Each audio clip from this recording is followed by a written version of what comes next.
So we were so stoked to bring this next guest to the Rail Talk studio. He might be less stoked to talk to us, or at least have to listen to us. He's the owner and the founder of Resolute Racing, John Stewart. Thanks for coming on, man. Absolutely, love your guys' show. I really enjoy it, and I think it's a really good commentary on the industry.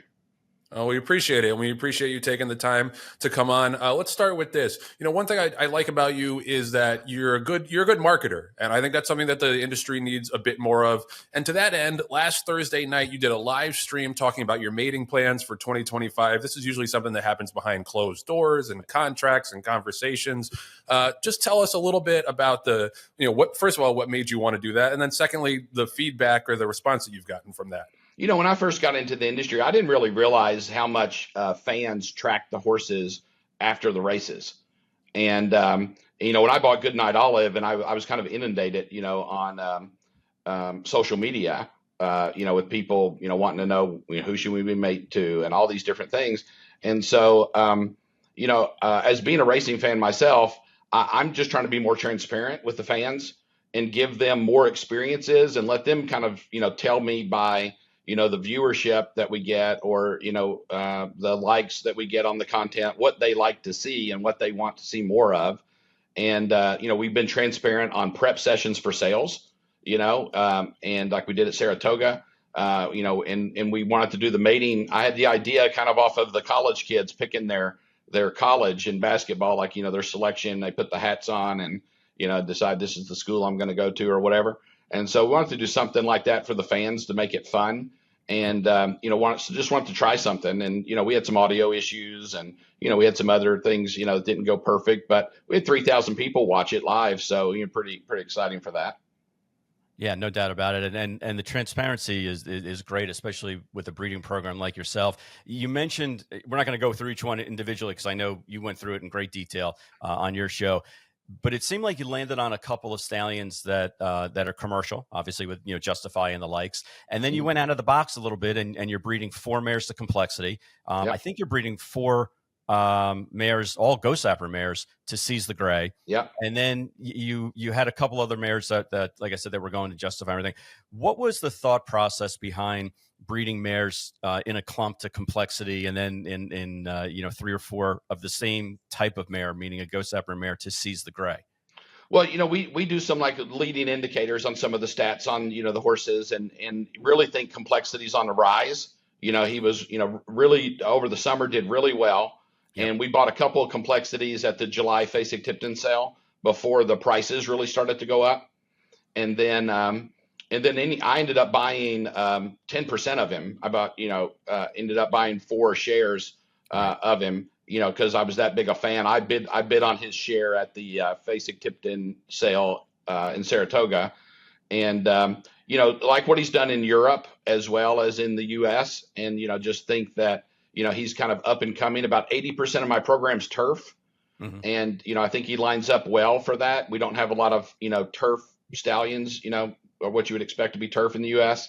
Right. So I think he lines up well for that. And, he's easy to breed to, when you kind of look at nicking, he's one, there's sometimes that horses are real kind of polarized, and, he's an easy one to breed to. So we're kind of excited about that. And then, of course, wanted to support him with, some of our mares just have buying into him. Right. And was it the same thing with Seize the Gray? Was it the same thought process? process? Seize the Gray. Yeah. We only got 2 shares of him. I tried to buy him before he got bought by Gainesway, mm-hmm. To race him, because I felt like he was, I felt like he could still race a little bit. And, I think that's part of the thing that the fans want to see, is these horses run a little longer. And so I'm glad to see some of the 3-year-olds running as 4-year-olds and not going right to the breeding shed. Right. I think he's a good, mile horse. He won the Preakness, and I predicted that. If you look back at my social media, I predicted the trifecta in that race. And I think he's a fantastic. There's not a lot of arrogant around. Right. And I think there's a good spot, for that in, the commercial breeding industry.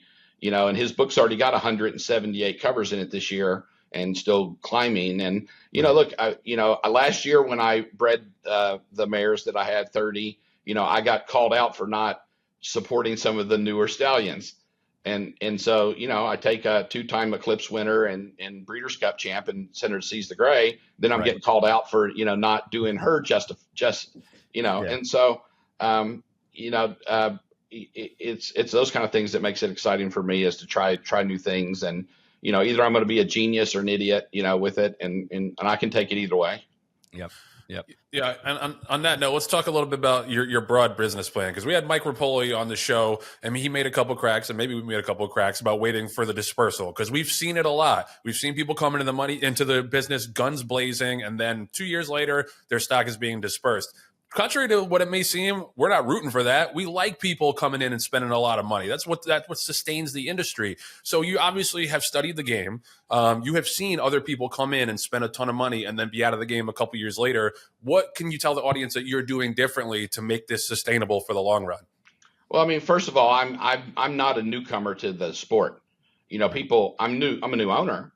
I've been following the sport for 30 years, and as a gambler, as a horse player. And I got to be honest, the horse players in some aspects know the statistics better than some of the people doing the breeding.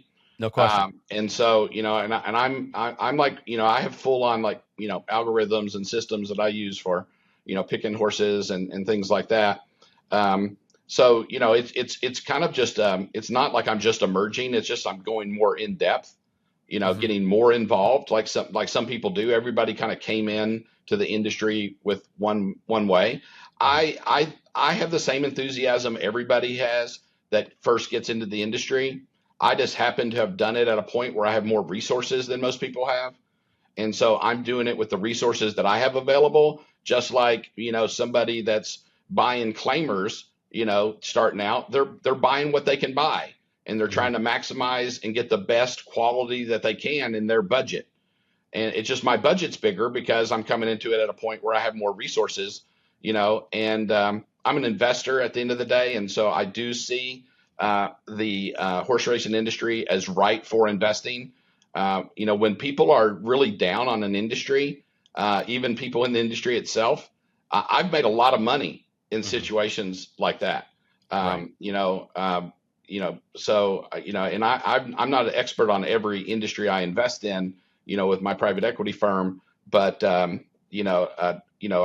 get expertise, and I have people, surround myself with people that are experts in the industry.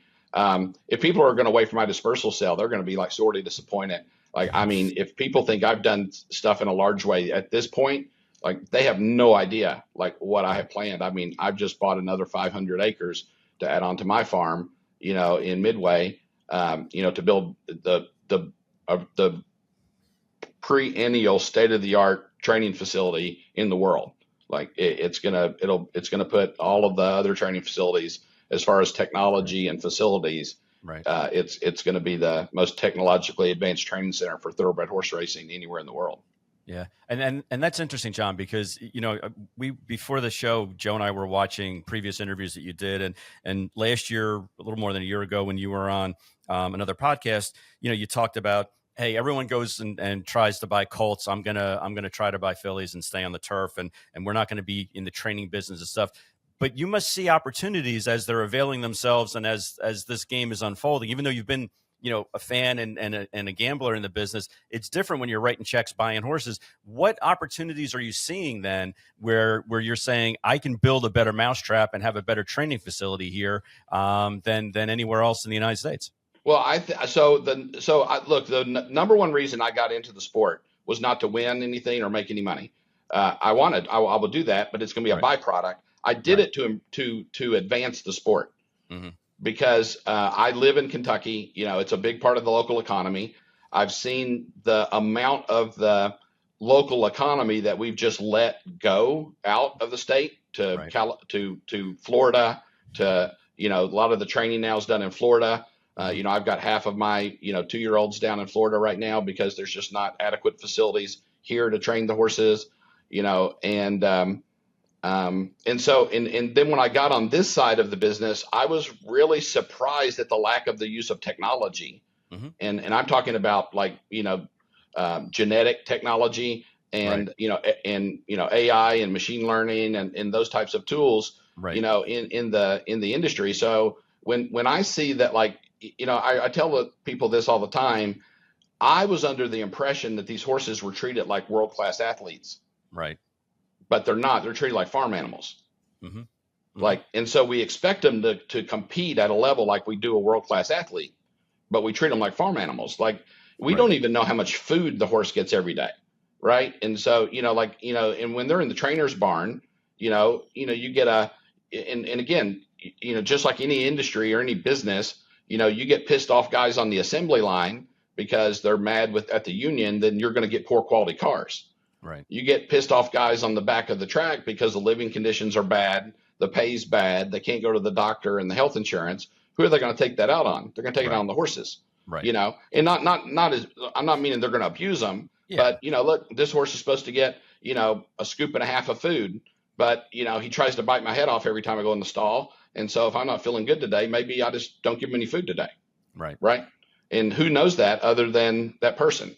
So I think there's a lot to do, you know, on that side of things. I'm just kind of, I'm not impressed at all with the facilities at the racetracks. Mm-hmm. You know, because when you send the horse to the trainer, like a lot of people that aren't in the industry don't understand it. You know, that, you know, like, I don't train the horses. Like, if they're with Chad, they're with Chad, and they're with him for 3 years, unless they come back to take a break on the farm. You know, they're with him as long as they're racing. And, you know, the facilities at the tracks, wherever these people are training, they're 23 hours, you know, in the stall every day, no turnout at most places. You know, Payson has some turnout, but most of the tracks, no turnout for the horses. And I think there's an opportunity there, because I think the advancement here there's not a silver bullet. I don't have a silver bullet. I think there's 1,000 of small things that can be done incrementally to make incremental change. Mm-hmm. And that's what I'm after, is trying to look at all of those small pieces and trying to do small things, you know, differently. Right. Yeah. No, I mean, that makes sense. So on that topic, like, you have the horse player background. Here's a platform to advocate for horse players and changes that you think would help to grow handle, because the shrinking handle obviously is not good for the game long term. And, you know, we talk a lot about the CAW wagering on this show and the way it shifts odds, the way that's chasing away smaller bettors. What are some of the things that you see from your horse player background I think need to be improved? The fix is simple, and it's just overcomplicated because of the state of our industry in North America, where it's, you know, every state is individual, and, you know, but the fixed odds is the answer. You know, they already do it everywhere else. I mean, you can go to Australia, and, you know, like, when you first start gambling, like I teach my kids, you know, when we start going to the track, I mean, the first thing that you start doing is you start betting on the jockeys, right? And you think the better jockeys on the better horses. Well, you can go to the race in Australia and you can bet the over under on the jockey for the day. Mm-hmm. You know, you can do some of those, like, simple bets. You can bet on the owner. You can bet, you know, the trainer jockey combo. You can do some of those things. And then when you go to make your bet, you can pick fixed odds, or you can pick the pari-mutuel, you know, when you go, you know, to do that. And you can take that risk if you think they're going to go up or down, or whatever it is that you want to do. And they're integrated, you know, with the pari-mutuel is integrated with the actual, you know, like, you know, gambling groups that kind of manage those different areas. And it's, you know, it's the free market. That's what we talk about in America. Right. And so there's a lot of technology there. I mean, 90% of FanDuel's profit is generated by parlay bets. Parlay bets. Yeah. Yep. Right. Yep. Like, why aren't we doing parlay bets? You know, in Kentucky, and I talked with you know, the commissioners, you know, for the Horse Racing Commission, but, you know, it actually, the law says they can't deny a bet as long as there's accurate statistics taken for it.